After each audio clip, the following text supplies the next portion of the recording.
साथियों नमस्कार, मैं सुनील कुमार। स्वागत आप सभी का अपने यूट्यूब चैनल अभिप्रेरणा ई क्लासेज में।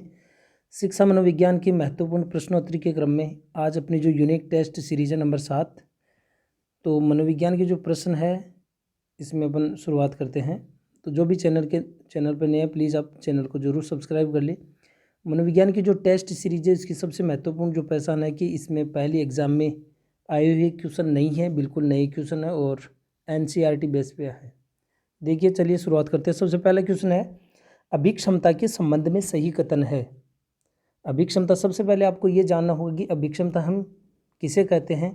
कई प्रकार के कंसेप्ट है, अभिवृत्ति अलग होती है, अभिक्षमता जो है वो अलग होती है। अभिक्षमता को अपन जनरली कहते हैं एप्टीट्यूड। अभिक्षमता को अपन कह सकते हैं एप्टीट्यूड। तो इसकी विशेषता की बात करें इससे पहले आपको ये समझना जरूरी है कि अभिक्षमता क्या होता है। अभिक्षमता एक व्यक्ति का एक जन्मजात गुण होता है जिसके आधार पर यह तय होता है कि व्यक्ति किस क्षेत्र में अच्छा कर सकता है। ये व्यक्ति में एक जन्मजात कौशल होता है। जैसे कोई व्यक्ति सिंगर है, कोई व्यक्ति डांस के क्षेत्र में अच्छा कर सकेगा या नहीं कर सकेगा, ये पहले से तय हो जाती है। आपको शायद सुनकर अजीब लगे लेकिन ये रियलिटी है। मनोविज्ञान के अकॉर्डिंग अगर अपन देखें तो अभिक्षमता व्यक्ति में अपन कह सकते हैं कुछ अभिरुचियाँ होती है जो व्यक्ति में जन्मजात होती हैं। कोई व्यक्ति सिंगिंग के क्षेत्र में अच्छा करेगा, ये पहले से तय हो जाता है। हालांकि ऐसा नहीं है कि कोई दूसरा व्यक्ति सिंगर नहीं बन सकता, लेकिन जिस व्यक्ति में वो अभिक्षमता है वो व्यक्ति बेहतर कर सकता है। उतना बेहतर वो दूसरा व्यक्ति प्रशिक्षण करने के बावजूद भी उतना अच्छा नहीं कर सकता है। ये चीज़ हर क्षेत्र में लागू है। अच्छा अपन कह सकते हैं लेक्चरर हो सकता है, सिंगर हो सकता है, डांसर हो सकता है, या जो भी टेक्नोलॉजी से रिलेटेड, सभी में कुछ विशेष गुण होते हैं। तो इसमें देखिए, इसमें पहला ऑप्शन है प्रशिक्षण से अभिक्षमता में कुशलता प्राप्त की जा सकती है। बिल्कुल ये कथन सही है। फिर है दूसरा, यह किसी व्यक्ति की विशेष क्षेत्र की विशेष योग्यता, भी मैंने बात की थी कि विशेष क्षेत्र में, ठीक है, और यह व्यक्ति एक विशेष योग्यता, ये भी अभिक्षमता का मापन किया जा सकता है। तो अभिक्षमता का हम मापन भी कर सकते हैं। तो इसका जो सही आंसर हो जाएगा वो क्या हो जाएगा, यानी कोई व्यक्ति अपन कह सकते हैं मापन कर सकते हैं कि हाँ ये व्यक्ति इस क्षेत्र में अच्छा कर सकता है। ठीक है, आगे नेक्स्ट क्वेश्चन देखिए। क्वेश्चन नंबर 2 आपके सामने, फ्राइड के अनुसार कौन सा व्यक्तित्व प्रकार आनंद के नियमों से निर्देशित होता है। फ्राइड जो है मनोविश्लेषणात्मक सिद्धांत दिया था जिसको अपन मनोगतिक उपागम के अंतर्गत भी लेते हैं। इन्होंने पूछा है कि व्यक्तित्व प्रकार जो आनंद के नियमों से निर्देशित होता है। तो जो 3 प्रकार के इन्होंने बताए थे, इदम, अहम और पराहम, और एक यहाँ पे अलग है लिबिडो। तो आपके अनुसार क्या ऑप्शन होगा इसका जो सही आंसर हो जाएगा वो है इदम। देखिए कई स्टूडेंट्स ने हो सकता है लिबिडो किया हो, लेकिन यहाँ पे पहली बात है क्वेश्चन को समझना, क्वेश्चन को आधा समझ लेना ही आपके गलत होने का सबसे बड़ा कारण होता है। क्वेश्चन को पूरा समझ लोगे तो आधा उत्तर आपको उसी में मिल जाएगा। देखिए कौन सा व्यक्तित्व प्रकार, सबसे पहली बात है कि व्यक्तित्व के 3 ही प्रकार है, इदम, अहम और पराहम। ये व्यक्तित्व का प्रकार नहीं है। ये अपन को चीज़ें समझनी होती है, छोटी छोटी चीज़ें, ये व्यक्तित्व का प्रकार नहीं है। बल्कि इन्होंने व्यक्तित्व के प्रकार के अंतर्गत 2 प्रकार की जो ऊर्जाओं की बात की थी, एक तो लिबिडो और एक थी दूसरी आक्रामकता, 2 ऊर्जाओं की बात की थी। ठीक है, तो यहाँ पे जो व्यक्तित्व के प्रकार की बात की जा रही है तो यहाँ पे इसका इदम हो जाएगा ए ऑप्शन। क्वेश्चन नंबर देखिए आगे, क्वेश्चन नंबर 3 आपके सामने, निम्न में से कौन सा कथन असत्य है। असत्य कथन कौन सा है आपको देखना है। अधिगम एक प्रक्रिया है, सही है। फिर है अधिगम परिपक्वता से संबंधित नहीं है, यहाँ पे है संवेग एवं उसकी चालकता हमारी क्रिया को निर्देशित करती है या करता है, सही है। अधिगम अभ्यास है, प्रशिक्षण से संबंधित है। तो सीखना व्यक्ति के अभ्यास एवं प्रशिक्षण के द्वारा ही संभव होता है, बिना अभ्यास या प्रशिक्षण के हम अधिगम नहीं करते हैं। फिर है यहाँ पे ऑप्शन अधिगम परिपक्वता से संबंधित नहीं है, जबकि आपको पता होना चाहिए कि जो अधिगम हम सीखते हैं ये परिपक्वता से संबंधित है। अगर एक व्यक्ति परिपक्व होगा तो व्यक्ति अधिगम कर सकेगा, ठीक है। अगर व्यक्ति परिपक्व नहीं है तो अधिगम भी वह नहीं कर सकेगा। जैसे एक व्यक्ति तैरने के लिए अभी वह परिपक्व नहीं है, कुशल नहीं हुआ है, तो वैसी स्थिति में वह तैर भी नहीं सकता। तो इसका जो सही आंसर क्या हो जाएगा, ये कथन असत्य, कौन सा, बी ऑप्शन सही हो जाएगा। नेक्स्ट क्वेश्चन नंबर देखिए, क्वेश्चन नंबर 4 आपके सामने, अनुबंधन होने के लिए घटनाओं का एक उपयुक्त क्रम इस प्रकार है, पावलोव का जो सिद्धांत है उसके कॉन्सेप्ट को आपने समझा होगा। अगर इस वीडियो को देखना चाहते हो तो आप अपने इस चैनल पे देख सकते हैं पावलोव का जो अनुकूलित अनुक्रिया सिद्धांत है। आपके सामने ऑप्शन है यूएस का, मतलब यहाँ आपको समझना होगा कि अनकंडीशनल स्टिमुलस, अनकंडीशनल रेस्पॉन्स और कंडीशनल रेस्पॉन्स। ठीक है, इनको चीज़ को अच्छे से समझने के लिए आपको वीडियो देखना ही पड़ेगा, इसको कंसेप्ट को समझना पहले ज़रूरी है। फिर आपके सामने कंडीशनल स्टिमुलस, पहले आपको ये पता होना चाहिए कि अनकंडीशनल जो स्टिमुलस है वो क्या होता है, घंटी होता है। ठीक है, और कंडीशनल स्टिमुलस अनकंडीशनल जो है वो क्या हो जाएगा, भोजन होगा। अनकंडीशनल स्टिमुलस क्या है, भोजन है, और कंडीशनल स्टिमुलस क्या है, घंटी है। ये चीज़ आपको समझनी है। ठीक है, और जो लार का आना है वो अलग अलग चीज़ घटनाओं के अकॉर्डिंग देखनी पड़ेगी। यहाँ पे यूसीएस से भी लार आती है और सीएस अनुबंधन होने के बाद में उसके प्रति भी लार आती है। तो यहाँ पे अनुबंधन के लिए ऐसा तो है नहीं कि भोजन और उसके बाद में जो लार का आना और उसके बाद में घंटी प्रस्तुत की जाएगी, ये कथन गलत है। तो इसका क्रम क्या होगा, इसका क्रम आपने पढ़ा होगा कि सबसे पहले घंटी, उसके तुरंत पश्चात भोजन और उसके बाद में लार। तो यहाँ पे कंडीशनल स्टिमुलस घंटी और फिर कंडीशनल रेस्पॉन्स। तो सीएस के बाद में सीआर आ रहा है तो वो अनुबंधन की स्थिति होती है, तो वो स्थिति के बाद में तो फिर ये दोनों नहीं हो सकता, तो ये कथन भी गलत है। फिर है कंडीशनल स्टिमुलस जो क्या है यहाँ पे घंटी, फिर उसके बाद में अनकंडीशनल स्टिमुलस वो क्या हो गया, भोजन, और अनकंडीशनल रिस्पॉन्स क्या है, लार का आना। ठीक है, फिर आपके सामने ऑप्शन है अनकंडीशनल रेस्पॉन्स, यहाँ पे पहले रेस्पॉन्स हो रहा है तो ये कथन गलत हो गया। तो इसका सही ऑप्शन क्या हो जाएगा, सही ऑप्शन। आपको पता हो कि अनुबंधन होने के लिए क्या होता है, घंटी और भोजन को एक निश्चित अंतराल पर बार बार प्रस्तुत किया जाता है। घंटी और भोजन के बीच एक निश्चित अंतराल होता है, लगभग आधे सेकंड। उस अंतराल पर अगर बार बार प्रस्तुत किया जाएगा तो क्या होगा, भोजन की जो ऊर्जा है वो किस तरफ स्थानांतरित हो जाएगी, घंटी की तरफ। भोजन की ऊर्जा घंटी की तरफ स्थानांतरित हो जाएगी और एक समय ऐसा आएगा कि भोजन प्रस्तुत नहीं करेंगे तो भी घंटी के प्रति क्या आएगी, लार आएगी, घंटी के प्रति लार आएगी। और घंटी के प्रति लार आना ही क्या है, घंटी के प्रति लार आना ही क्या है, अनुबंधन है। घंटी के प्रति लार आना ही क्या है, अनुबंधन, या अपन इसको कह सकते हैं अनुकूलन। ठीक है, तो वीडियो को आप पूरा देख सकते हैं, चैनल को जरूर सब्सक्राइब कर लीजिए। फिर नेक्स्ट क्वेश्चन नंबर 5 देखिए, बुद्धि अच्छा निर्णय लेने, अच्छा समझने एवं तर्क करने की योग्यता है, ये परिभाषा किसकी है, लगाइए आप अंदाज इसका क्या होगा। आपके सामने ऑप्शन है अल्फ्रेड बिने, टर्मन, से इबिंगहॉस, द कॉल्विन। ऑप्शन आपको बिल्कुल एकदम कन्फ्यूजन वाले ऑप्शन मिलेंगे आपको यहाँ पे। इसका जो सही आंसर हो जाता है वो है अल्फ्रेड बिने की ये परिभाषा है कि बुद्धि है क्या, अच्छा निर्णय लेने, अच्छा समझने एवं तर्क करने की योग्यता। ये परिभाषा है अल्फ्रेड बिने की, महत्वपूर्ण परिभाषा। नेक्स्ट क्वेश्चन देखिए, आपको हो सकता है ये क्वेश्चन आपको पहली बार ही देखने को मिले हैं। अगर आपको ये सीरीज़ अगर अच्छी लगी तो अपने दोस्तों तक जरूर शेयर करें। फिर स्वस्थ शरीर में स्वस्थ मस्तिष्क का निवास होता है, यह कथन विकास के किस सिद्धांत से संबंधित है। आपके सामने ऑप्शन है ए परस्पर संबंध का सिद्धांत, ब विकास दिशा का सिद्धांत, से सामान्य से विशिष्ट प्रतिक्रिया का सिद्धांत, और द यहाँ पे विशिष्ट से सामान्य प्रतिक्रिया का सिद्धांत।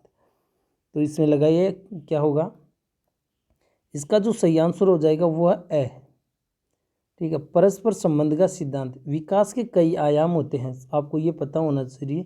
यह विकास के कई पक्ष होते हैं, जैसे अपन बात करते हैं, एक तो हमारा मोटे तौर पर बात करें तो शारीरिक पक्ष, मानसिक पक्ष। ठीक है, शारीरिक पक्ष की बात करें, मानसिक पक्ष, या अपन जैसे सामाजिक पक्ष, गामक पक्ष है, सामवेगिक पक्ष है, ये अपने मोटे मोटे आयामों में डायमेंशंस पक्षों के अंतर्गत आ जाते हैं। इसके अलावा भी अपने नैतिक पक्ष भी है, कई पक्ष आ जाते हैं। लेकिन यहाँ कहा क्या जा रहा है कि स्वस्थ शरीर में स्वस्थ मस्तिष्क का निवास, यानी स्वस्थ शरीर नहीं होगा तो व्यक्ति मानसिक रूप से भी स्वस्थ नहीं होगा।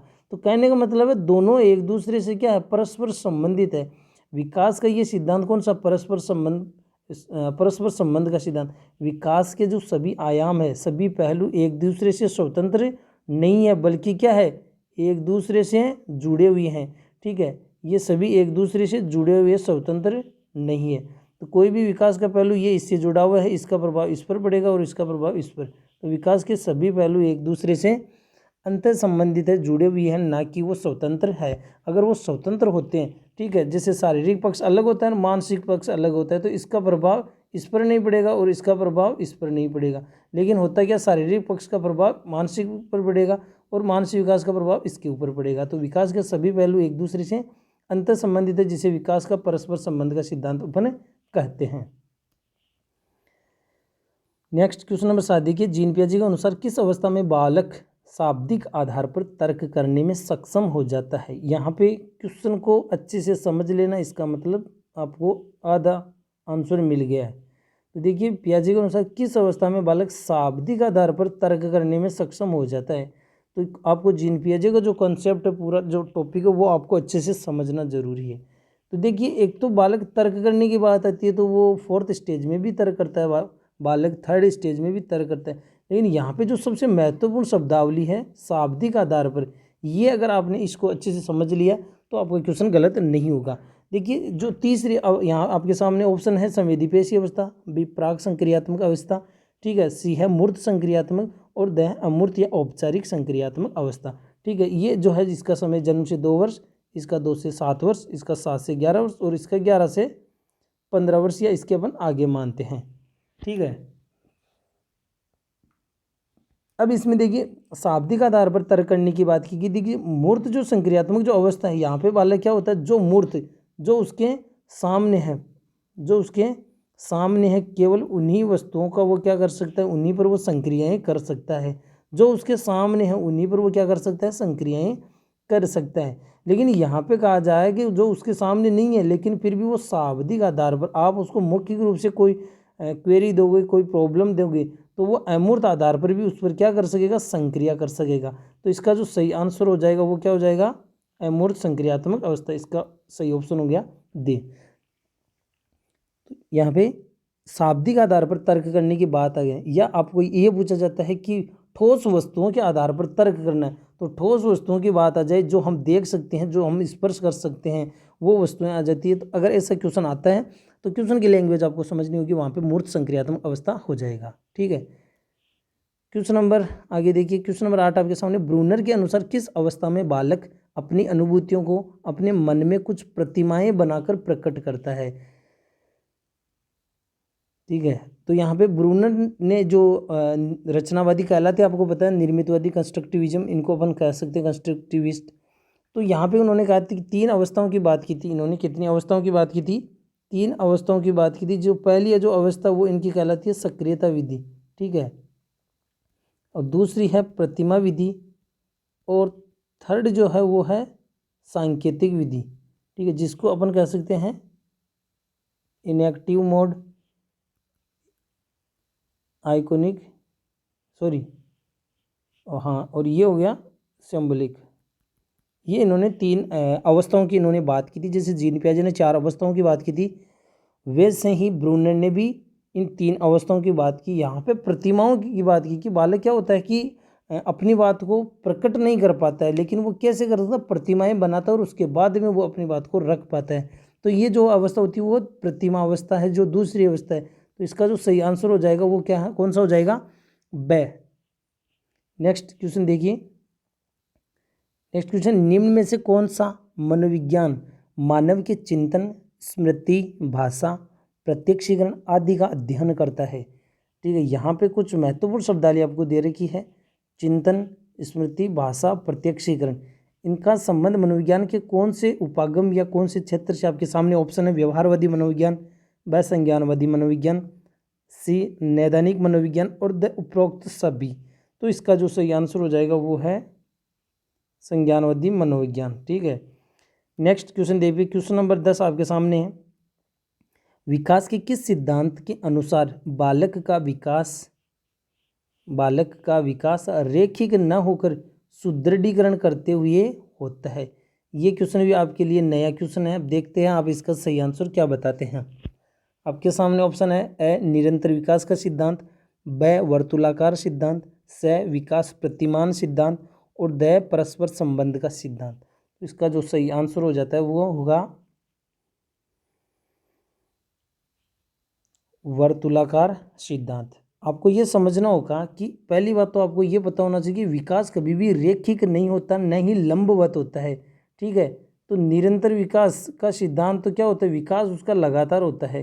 ठीक है, और परस्पर संबंध की मैंने अभी बात पहले की थी। विकास प्रतिमान सिद्धांत कहता है कि हम अपने मॉडल का ही अनुकरण करते हैं। जैसे हमारे माता पिता होते हैं वैसे ही उनकी संतान होती है। ठीक है, उसका जो स्ट्रक्चर है, ढांचा है, वो सबका समान होता है। जीव का ढांचा जीव के जैसा होगा और मनुष्य जो है उसका ढांचा मनुष्य के जैसा होगा। तो अपन उसको कह सकते हैं प्रतिमान या मॉडल। यहाँ पे रेखिक ना होकर सुदृढ़ीकरण कर होता है। या तो ये जो सिद्धांत होता है वो सिद्धांत है वर्तुलाकार सिद्धांत। इसमें क्या होता है कि बालक का जो विकास इस रूप में नहीं होता है, बल्कि किस रूप में होता है, ये जो होता है सुदृढ़ीकरण, जिसको अपन बोलते हैं वर्तुलाकार विकास का सिद्धांत। ठीक है, वर्तुलाकार सिद्धांत क्या है, जिसको अपन स्प्रिंगाकार भी कह सकते हैं। तो ये जो है ना आगे चलते हुए सुदृढ़ करते हुए आगे बढ़ता है और पीछे की ओर स्थायित्व या अपन कह सकते हैं मजबूती। एक पेड़ को आपने देखा होगा कि एक पेड़ जब अपन लगाते हैं तो वो कभी भी ऐसे नहीं होती, वो सीधा एक समान गति से लंबवत रूप से बढ़ता है। वो थोड़े समय के लिए एक पेड़ जो है, ठीक है, बढ़ता है। ठीक है, उसके बाद में अपन देखते फिर उसकी गति जो है धीमी हो जाती है और फिर वापस वो बढ़ता है। तो इसका कारण क्या होता है, ये जो है वर्तुलाकार विकास का सिद्धांत वो अपने आप को मजबूती प्रदान करते हुए ही आगे बढ़ता है। तो इसका सही आंसर हो जाएगा ब। नेक्स्ट क्वेश्चन देखिए, औपचारिक रूप से बुद्धि मापन की दिशा में कार्य करने वाले पहले मनोवैज्ञानिक कौन थे? आपको देखना है option A Stern, B Terman, Alfred Binet और द वेसलर। इसका सही आंसर हो जाएगा अल्फ्रेड बीने जो है औपचारिक रूप से बुद्धि की दिशा में मापन करने वाले पहले मनोवैज्ञानिक माने जाते हैं। ठीक है, इन्होंने ही मानसिक लब्धि का जो संप्रत्यय दिया था।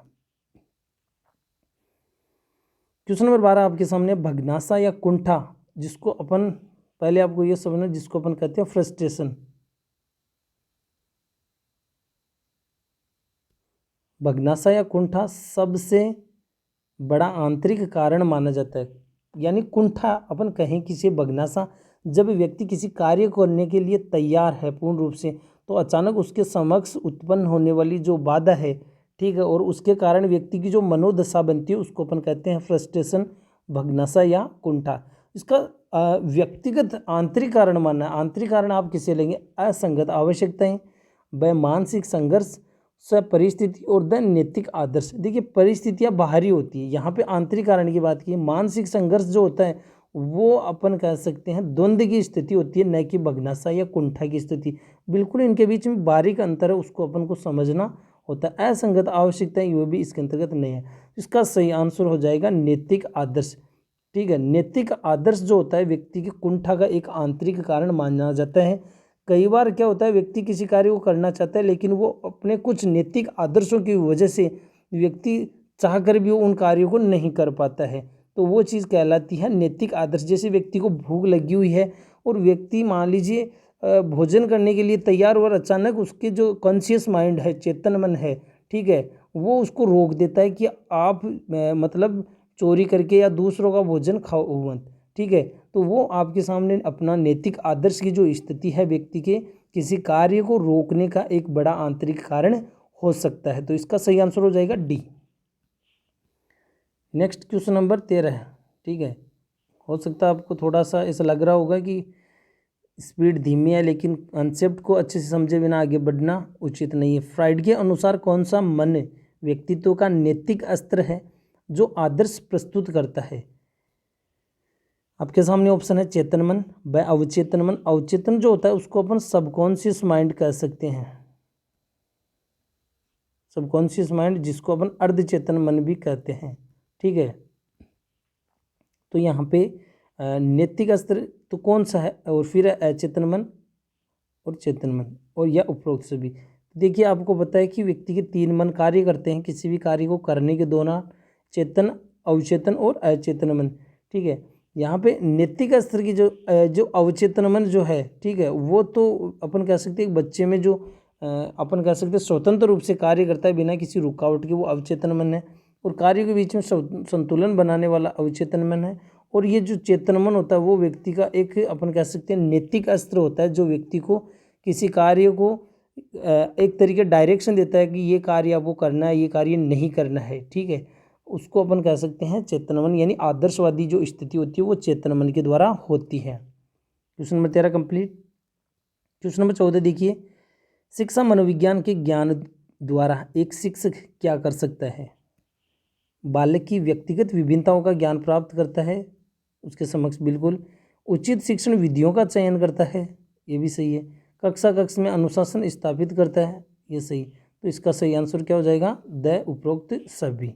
नेक्स्ट क्वेश्चन नंबर 15 देखिए, विद्यालय से पलायन करने वाले बालक के अध्ययन की सबसे उपयुक्त विधि कौन सी है? आपके सामने ऑप्शन है केस स्टडी, व प्रश्नावली विधि, सर्वेक्षण विधि और 10 साक्षात्कार विधि। देखते हैं आपका सही आंसर क्या होता है।